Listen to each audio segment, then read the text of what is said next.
मंडळी, लग्नानंतर होईलच प्रेम या मालिकेचा आजचा म्हणजेच 19 डिसेंबरचा रिव्ह्यू तुम्ही ऐकत आहात. प्रेक्षकांनो, भयंकर गोंधळ उडालाय बरं का आज. नंदिनी तर असली पलटली आहे, म्हणजे जीवा आणि काव्या आज अक्षरशः पाया पडायचे बाकी आहेत बरं का. नंदिनी म्हणत असते की आपण या दोघांचं लग्न लावून देऊयात, अजूनही वेळ गेलेली नाहीये. सगळेजण भांबवतात, सगळेजण म्हणतात, नंदिनी अगो काय बोलतेस तू हे. रम्या आणि वसु आत्या दोघींना मात्र हा तमाशा मस्त रंगलाय बरं का. बघा हा प्रेक्षकांनो, आजचा एपिसोड फार खास आहे. नंदिनी जेव्हा म्हणते या दोघांचं लग्न लावून देऊ, तेव्हा मात्र जीवाला जबरदस्त धक्का बसतो. जीवा म्हणतो, ए नंदिनी अगं काय बोलतेस तू, माझं ऐक. अगं माझं आणि काव्याचं आता काही नाहीये ग, आम्ही दोघे मूव्ह ऑन झालोय.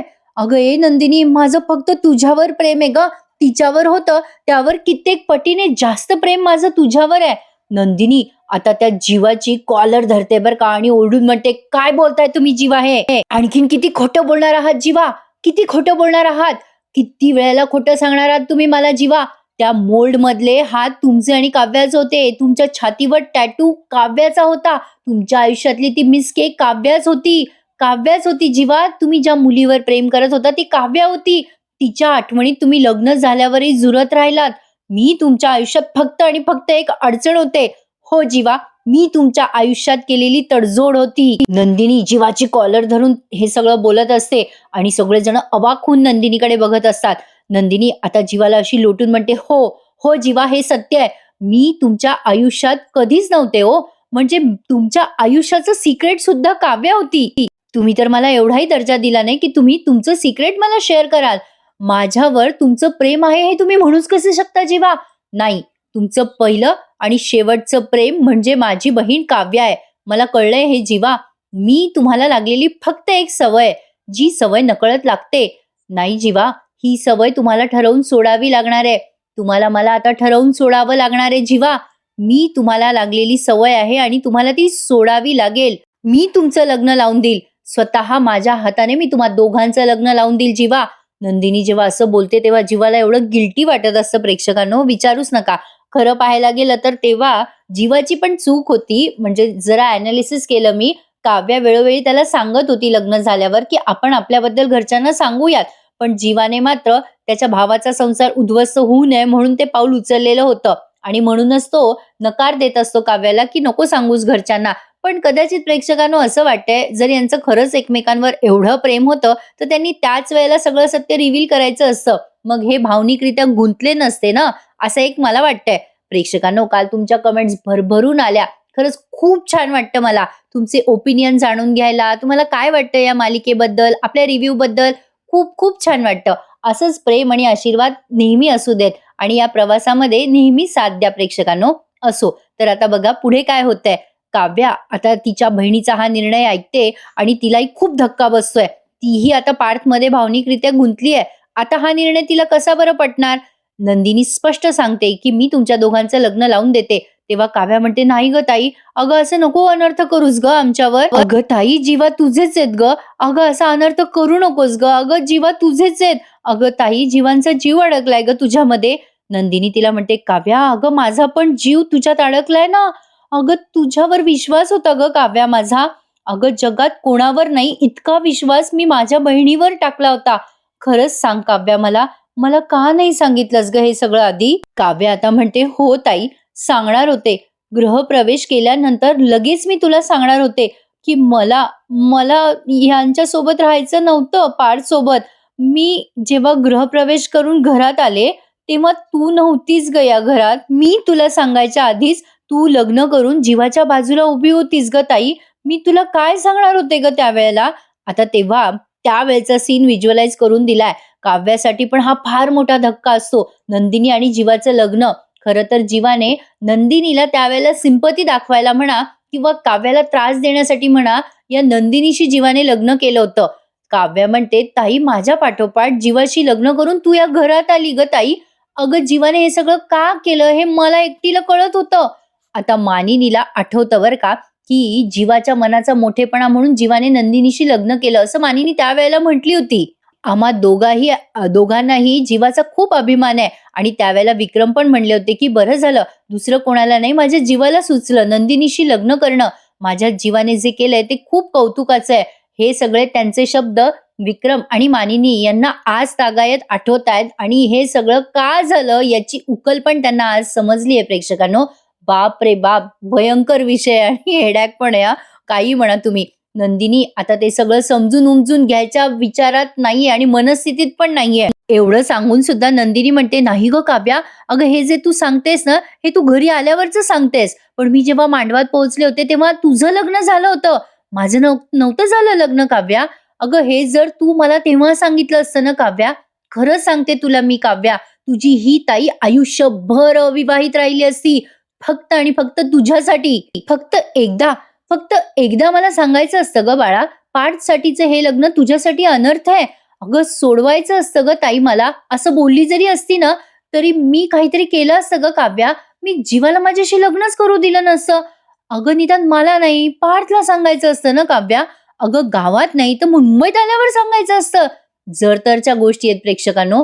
पण आता नंदिनी म्हणते या काव्याला म्हणजे असं गालावर हात ठेवून म्हणते, "काव्या, ए शोना, अगं एकदा तरी बोलायला पाहिजे होतंस गं तू माझ्याशी. मी नसते का आले तुझ्यामध्ये? का गं तू गप्प राहिलीस?" तर काव्याला इतकं रडू फुटतंय ना प्रेक्षकांनो, बापरे! प्रचंड इमोशनल सीन आहे. काव्या म्हणते, "ताई, मी नाही बोलले गं, कारण माझ्यामुळे तुम्हा दोघांचा संसार मोडला असता. माझ्यामुळे तुझं एक लग्न ऑलरेडी मोडलं होतं. अगं मी तिथे उभी होती गं, तुझ्या जागेवर, तुझ्या लग्नात मी उभी होते. माझ्यामुळे तुझं लग्न ऑलरेडी मोडलं होतं ना गं ताई. आणि जीवाने तुझ्याशी लग्न केलं, तेव्हा तू त्याला मनापासून आपलं मानलं होतंस. मनापासून तू सप्तपदी चालली होतीस गं ताई. आणि त्यावेळेला मी तुझं लग्न मोडायला हवं होतं का गं ताई? मी काय काय करणार होते मी सांग ना? आणि मला सांग कशासाठी? घरच्यांनी कशासाठी हे सगळं सहन करायला पाहिजे होतं? अगं घरच्यांनीच नाही, अगं त्यावेळेला आपल्या नातेवाईकांनी, त्या गावातल्या लोकांनी किती चिखलफेक केली होती गं आपल्यावर. अगं त्यावेळेला आपले आई-बाबा किती किती कोलमडून पडले होते. फार सुद्धा मजबूर होते गं, म्हणून मी नाही काही बोलू शकले त्यावेळेला. गप्प राहिले गं ताई, गप्प राहिले मी. मला माफ कर. पण ताई, ताई माझ्यावर विश्वास ठेव. पण आमच्यामध्ये तसलं काहीही झालं नाही. आमच्यात कधी काहीच नव्हतं गं ताई. समजून घे ना गं ताई मला प्लीज." असं म्हणून काव्या रडत असते. वसू आत्या आणि रम्या मात्र लांबून सगळा हा तमाशा बघून हसत असतात प्रेक्षकांनो. इथे या सगळ्यांचा जीव जळतोय. यांना माहिती की यांच्यावर काय बितलीये. पण बघा ना, बाहेरचे लोक कसे मजा घेतात दळवेला. त्यामुळे कधीच बाहेरच्या लोकांवर विश्वास टाकला नाही पाहिजे. असो, हे कोणी वसवात्यावर विश्वास टाकतच नाहीत म्हणा. पण आता बघा हं, जीवामध्ये येतो आणि जीवा म्हणतो, "हो अगं नंदिनी, काव्या बरोबर बोलते गं. अगं तिने तुला लग्नाच्या दुसऱ्याच दिवशी घटस्फोटाचा पर्याय दिला होता ना, पण तूच म्हणाली होतीस ना गं नंदिनी तेव्हा, लग्नानंतर होईल प्रेम." बघा ना प्रेक्षकांनो, एवढं सगळं एक्सप्लेन करून सुद्धा नंदिनीला काही ते एक्सेप्ट करायचं नाहीये. तसं पाहिलं तर ती तिच्या जागेवर बरोबर आहे म्हणा. थोडासा वेळ लागेल या जोड्यांना सगळं परिस्थिती समजून उमजून घ्यायला. अचानक हे सत्य समोर आल्यामुळे हे सगळे भांबावून गेलेत, असा विचार करायला हरकत नाहीये. तसे मालिका आहे, मनोरंजन आहे, जास्ती टेन्शन घेऊ नका. असो, आता नंदिनी म्हणते, "जीवा, हो, हो मी म्हणाले होते कारण मला वाटलं होतं की लग्नानंतर होईल प्रेम. पण तिथे गावामध्ये माझ्यापुढे वणवा पेटला होता जीवा. माझ्याशी लग्न करून ह्या अग्निपरीक्षेतून तुम्हीही मला वाचवलं होतं. जीवा, त्यासाठी मी आयुष्यभर तुमची ऋणी राहील." असं म्हणून नंदिनी हात जोडते जीवासमोर बरं का प्रेक्षकांनो. आणि मग म्हणते, "कोणीतरी हातात धरलेल्या हातापेक्षा त्यावर माझ्या डोक्यावर ठेवलेल्या हाताचं माझ्यासाठी जास्ती मोल होतं जीवा. पण आता असं वाटतंय की तो हात तुम्ही माझ्या डोक्यावर नाही, काव्याच्या डोक्यावर ठेवायला हवा होता. तुम्ही मला सांगू शकला असतात जीवा. काव्याने नाही सांगितलं ठीक आहे, पण तुम्ही सांगू शकला असतात मला की तुमचं प्रेम आहे एकमेकांवर. का नाही बोललात? मला नाही सांगितलं तुम्ही, पण आईंना, बाबांना, कुणाला तरी सांगायला हवं होतं ना तुम्ही. हे भाऊ आहे ना तुमचे, अहो सख्खे भाऊ आहेत ना तुमचे हे पार्थ. अहो हे तर तुमचे जवळचे मित्र आहे. त्यांना पण तुम्ही सांगितलं नाही जीवा." नंदिनी आता अशी त्या पाठच्या समोर आली आहे बरं का प्रेक्षकांनो. आता जीवाला काय बोलावं ते काही उमजेना बिचाऱ्याला. करून करून तो काय काय अजून एक्सप्लेन करणार होता बिचारा. असो, पण तरी सुद्धा तो अगदी जीवाच्या आकांताने म्हणतो, "अगं नंदिनी, कसं सांगणार होतो गं मी तुला? कसं सांगणार होतो? अगं काव्याचं आणि दादाचं आधीच लग्न लागलं होतं. अगं कुठल्या तोंडाने सांगणार होतो मग मी तुला हे सत्य?" नंदिनी आता सगळ्यांसमोर घटस्फोटाचा विषय काढते बरं का मुद्दाम आणि म्हणते, "त्याच तोंडाने सांगायचं असतं ना जीवा, ज्या तोंडाने घटस्फोटाचा विषय निघाला होता." आता सगळेजण भांबावून यांच्याकडे बघायला लागतात. विक्रम म्हणतात, "काय नंदिनी? घटस्फोट?" आता लगेच वसू आत्या म्हणतात, "अगं बाई, हे कधी झालं आपल्याला माहितीच नाही." म्हणजे हे एक सिक्रेट वसू आत्याकडून रिव्हील करायचं राहूनच गेलं. बिचाऱ्या वसू आत्या. कशा तमाशा बघतायत बघा ना. आता बघा पार्थ मात्र तिथे आपला बघ्याची भूमिका करतोय, काही बोलत नाहीये.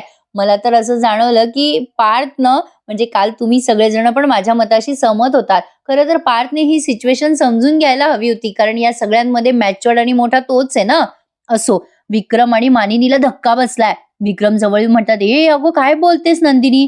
मानिनी म्हणते, "नंदिनी अगं काय घटस्फोट काय आहे हे सगळं?" जीवा म्हणतो, "नंदिनी अगं का?" नंदिनी म्हणते, "का जीवा? नव्हतं सांगायचं का?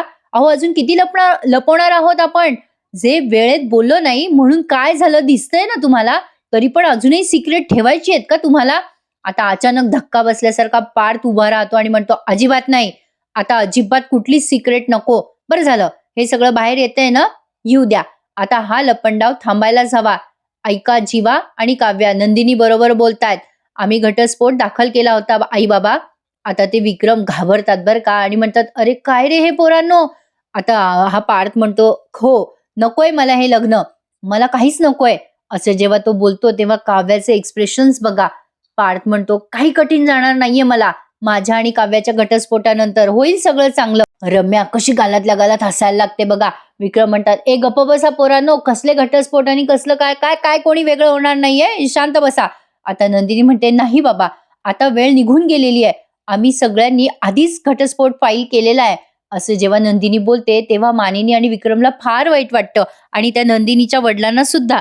जीवा आता हात जोडतो बरं का नंदिनी पुढे आणि म्हणतो, "बस कर ग नंदिनी, आता बस कर." नंदिनी आता अजून हात जोडून म्हणते, "नाही जीवा नाही. अहो हात तर मी जोडले पाहिजे तुमच्या समोर. तुमच्या समोर आणि काव्यासमोर सुद्धा. मी हात जोडते जीवा. चूक माझी आहे. खरंच माझी चूक आहे. मी नसते तर तुम्हा दोघांचं लग्न लागलं असतं. जेव्हा मी नसते तर तुम्हाला तुमचं प्रेम मिळालं असतं. मी नसते तर अशी 3-3 जीवांची फरफट झालीच नसती जीवा." नंदिनी आता सगळं स्वतःवरच घेते आणि म्हणते, "त्या लग्न मांडवातून मला कोणीतरी पळवून नेलं तेव्हा माझे सगळ्यात जास्ती धिंडवडे उडले होते माझ्या मनाचे. पण त्यावेळेला का वाचवलत तुम्ही जीवा? का आणि कशासाठी असं परत आणलंस तुम्ही मला? एक सांगू तुम्हाला जीवा, माझ्या डोक्यावर हात ठेवण्याचा निर्णय फक्त तुमचा होता. का केलं तुम्ही जीवा? का केलं? तेव्हा जर तुम्ही मला टॅटू दाखवलं असता आणि तुम्ही मला जर काव्या नाव दाखवलं असतं, तर मी आनंदाने निघून गेले असते या घरातून. तुमचं जर माझ्याशी लग्न झालं नसतं, तर तुमचं काव्याशीच लग्न झालं असतं जीवा.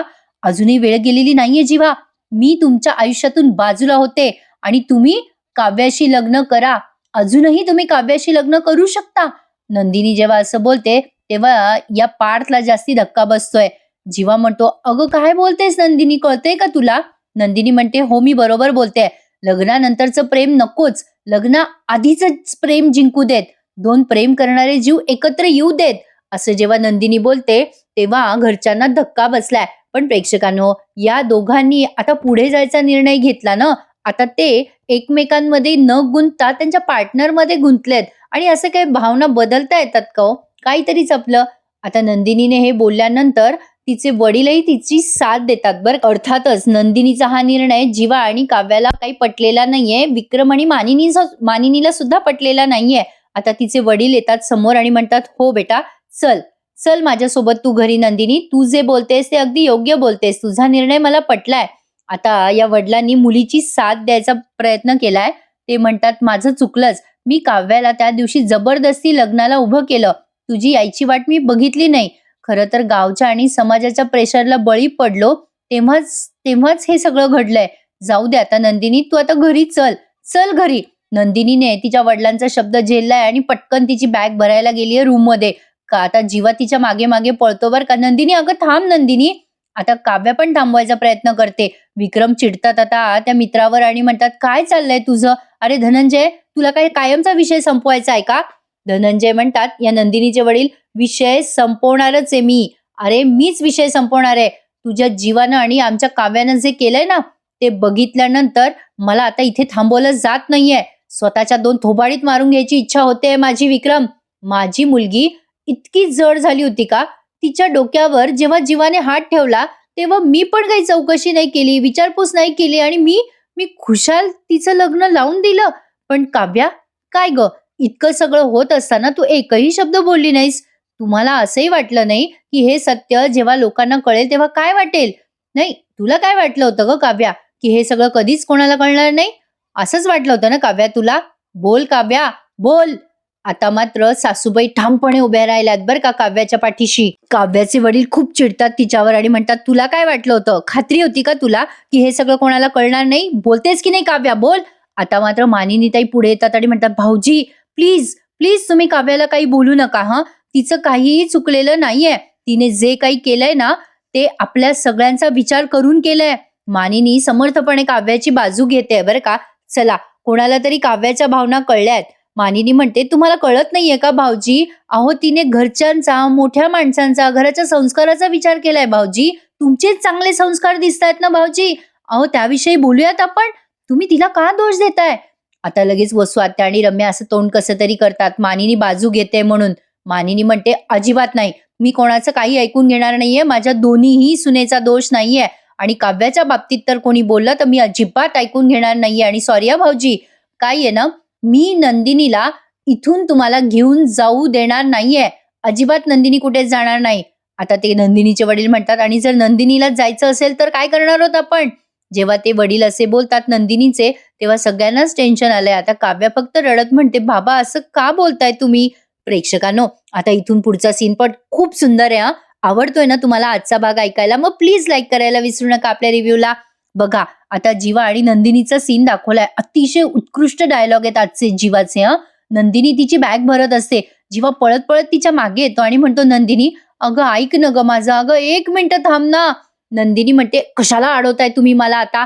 मी तुमच्या आयुष्यात कधीच नव्हते असं समजा आता." नंदिनी आता असं म्हणून तिचे सगळं सामान वगैरे भरते. तिच्या साड्या काढायला जाते कपाटात. जीवा बिचारा तिच्या मागे-मागे करतोय बरं का आणि म्हणतो, "अगं असं काय करतेस नंदिनी? तू सोबत नशील तर माझा आनंद मी कोणाशी शेअर करू? तू सोबत नसलीस तर माझं दुःख मी कोणाच्या कुशीत बसून सांगू गं? अगं आपल्या रात्रीच्या गप्पा, आपली पाणीपुरी, अगं आपलं एकमेकांसोबत चहा पिणं. ए नंदिनी असं काय करतेस गं? अगं बोल ना माझ्याशी नंदिनी. ए नंदिनी अगं सगळं आपलं आहे गं. अगं आपल्या रात्रीच्या गप्पा, आपण एकत्र शिट्टी मारणं. अगं ए नंदिनी तुझं धडपडणं, मी तुला सावरणं. नंदिनी तुला का कळत नाहीये? हे सगळं आपलं आहे. आपली बेडरूम आहे, आपलं जग आहे गं, आपला पसारा आहे. अगं या रूम मधला पसारा आवरायला चकाचक बाई नसली तर कसं होईल? नंदिनी तू माझी सवय नाही गं, माझी सोबत आहेस. नंदिनी तुझ्याशिवाय मी एक पाऊल पण नाही गं पुढे टाकू शकत. नको न गं जाऊ नंदिनी, नको ना जाऊ." असं म्हणून तो हात जोडत असतो आणि पुन्हा तिचा हात धरून म्हणतो, "नंदिनी नको न गं जाऊ. थांब न गं नंदिनी. ऐक न गं नंदिनी. ऐक न गं प्लीज नको जाऊस न गं." नंदिनी मात्र काहीही ऐकायच्या मूडमध्ये नाहीये. नंदिनी त्याचा हात झटकते आणि म्हणते, "नाही जीवा, मी आता तुमचं काहीही ऐकून घेणार नाहीये. तुम्हाला जर माझ्यासोबत राहायचं होतं, तर तुम्ही मला आधीच हे सगळं सांगून टाकायला हवं होतं. नाही, माझं नुकसान झालं तर मी ते सहन करेल, पण माझा विश्वासघात झालेला मी सहन करू शकत नाही हे तुम्हाला चांगलं माहित होतं जीवा आधीपासनं." जीवा तरी पण तिला म्हणत असतो, "ऐक न गं नंदिनी, अगं ऐक गं माझं, 2 मिनिटं थांब." असं म्हणून तो आता तिचा हात धरतो बरं का आणि म्हणतो, "नंदिनी, मी तुझा विश्वासघात केलेला नाहीये. या सगळ्या जगात सगळ्यात जास्ती विश्वास माझा तुझ्यावर आहे गं. तुझ्यावर आहे माझा विश्वास आणि मी तुझा विश्वासघात करेल? नाही गं नंदिनी, या जगात सगळ्यात जास्त विश्वास तू माझ्यावर ठेवला होता आणि मी तुझा विश्वासघात करेल का गं नंदिनी? अगं कुठल्या तरी वेडसरपणात केलं मी हे लग्न, पण या लग्नावर विश्वास ठेवायला तू मला शिकवलंस नंदिनी. तू दिलेलं ते घड्याळ सहज घातलं गं मी नंदिनी, पण येणाऱ्या त्या वेळेवर विश्वास ठेवायला तू मला शिकवलंस. एक स्वप्न पाहिलं होतं गं नंदिनी मी आयुष्यात, पण त्या स्वप्नावर विश्वास ठेवायला तू मला शिकवलंस नंदिनी. त्या स्वप्नाचे तुकडे झाल्यानंतर त्या तुकड्यांवर चालत आलो गं मी, पण त्या तुकड्यांना जोडून त्याचा कॅलिडोस्कोप करायला तू मला शिकवलंस नंदिनी तू. नंदिनी तू भार नाहीयेस गं माझ्यावर, माझी ढाल आहेस तू. खरंच माझी ढाल आहेस गं नंदिनी तू. तू असल्यावर माझ्या आयुष्यातला प्रत्येक क्षण किती छान आहे नंदिनी. नंदिनी माझं भान आहेस गं तू, माझं भान आहेस. नको न गं जाऊ नंदिनी. एकच चान्स दे मला, फक्त एकच चान्स, शेवटचा चान्स. मी तुला नाही निराश करणार गं. अगं माझं चुकलं गं, असं म्हणून तो तोंडात मारून घेतो बरं का जीवा. नंदिनी तुझं प्रेम वेडं मला थोड्या उशिराच कळलं गं नंदिनी, पण एक चान्स दे ना गं मला, प्लीज एक चान्स दे. नंदिनी मात्र फुल जोशमध्ये. नंदिनी आता लग्नाचा फोटो घेते आणि खाली फेकून देते. फोडते तो फोटो आणि म्हणते, "नाही." जीवा जेव्हा तिला म्हणतो, की "तू माझ्या आयुष्यातलं अंतिम सत्य आहेस नंदिनी." शेवटचं वाक्य तो हेच बोलला असतो. तेव्हा नंदिनी तो फोटो फोडून म्हणते, "हेच अंतिम सत्य आहे. आपल्या आयुष्यातलं रॅदर माझ्या आयुष्यातलं हेच अंतिम सत्य आहे जीवा." जीवाला खूप जबरदस्त धक्का बसलाय प्रेक्षकांनो. त्याच्या डोळ्यातनं अश्रू वाहतायत. पण नाही बाबा, त्या नंदिनीला काहीच वाटत नाहीये या क्षणाला. ती खूप रागात आहे आणि खूप तिचा विश्वासघात झालाय म्हणून ती खूप चिडचिड करते. आता जीवाने आणलेली साडी, तिच्या लग्नातली साडी, त्या दोन्ही साड्या ती बघते आणि विचार करायला लागते आणि इथेच आजचा हा एपिसोड संपून जातो. प्रेक्षकांनो, पुढचा प्रोमो त्यांनी दाखवलाय, की जीवा आणि काव्या दोघेही ठरवतात, की आपल्या प्रेमाला आपल्या जवळ परत बोलवायचं. म्हणजे नंदिनी आणि पार्थ. पार्थने तर अंघोळ करून घेतलीये प्रेमाच्या नावाची. हा प्रोमो तुम्ही सोशल मीडियावर बघितलाच असेल प्रेक्षकांनो. नंदिनी म्हणत असते, "माझ्या विश्वासाला आग लागलीये." मग जीवा म्हणतो, "त्या आगीच्या राखेतूनच मी आपलं जग निर्माण करेल चकाचक बाई." पार्थ म्हणतो, "हा पार्थ आता मेलाय. प्रेमावर हा पार्थ कधीच विश्वास ठेवणार नाही." पण आता ही काव्या म्हणते, "मी पार्थ देशमुखला पुन्हा प्रेम करायला शिकवणार आहे." काय वाटतं प्रेक्षकांनो, काय असेल या जोड्यांचं भविष्य? जरा कुतूहल निर्माण झालंय आणि उत्सुकता तर प्रचंड ताणली आहे. बघूयात पुढे काय काय घडतंय. पण या सगळ्या धामधुमीत माझ्या चॅनलला सबस्क्राईब करायला विसरू नका मंडळी आणि रिव्ह्यूला लाईक करा. नंदिनीने अगदी खूपच आतताईपणा करायचं ठरवलंय, पण पार्थ तर उगाचच आपला असा करतोय असं मला वाटायला लागलंय. असो, बघूयात काय काय तमाशा होतोय पुढे. आजचा भाग आवडल्यास लाईक करा, चॅनलला सबस्क्राईब करा मंडळी. उद्या भेटूयात पुन्हा एकदा नवीन रिव्ह्यू सहित. तोपर्यंत टेक केअर बरं का. धन्यवाद.